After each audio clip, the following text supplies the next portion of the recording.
X-Shift Sequential. Welcome back to my channel. We're about to install an X-Shift transmission into our 2006 Subaru. It is a sequential. We're going to be banging some gears.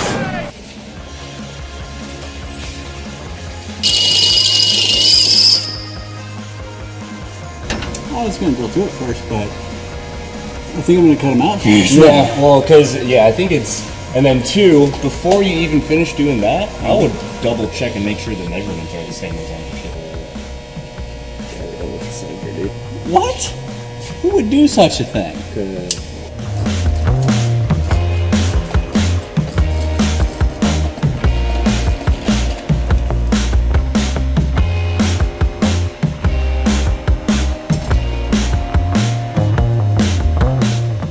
By the way, just so you know, 6 speeds are kind of heavy.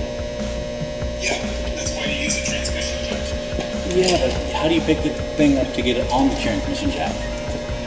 2 people. Not today.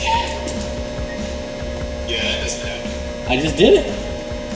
So now I had to tilt the motor back a little bit so I could kick the motor back and then slide the tranny in.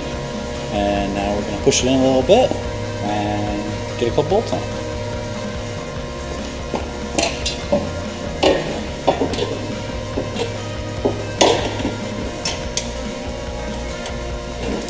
And now we have a sequential in the car.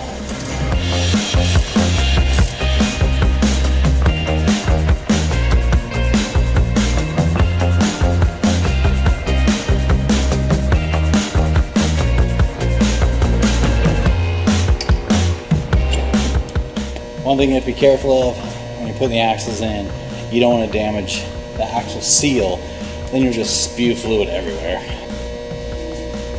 Yeah, so I put the tranny in, and I forgot the fact that I need to hook up the lever stick before doing it, so not a big deal. Hey, make sure I'm not stupid. So, this bolts to car. Yes. This shifter. This shifter rod linkage. Yeah. So we don't need this thing that goes back. What does it do? What do you mean? This the usual thing that goes back to this.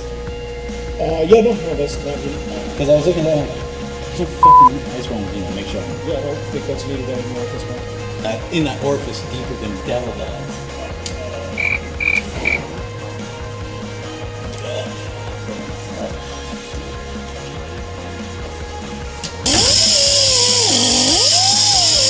Andrew made us a socket, so now we can get this thing done.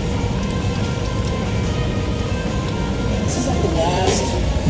I was about to say it's the last major component, but then I kind of need a radiator, and I also need an intercooler. But I mean, those are relatively easy to get off.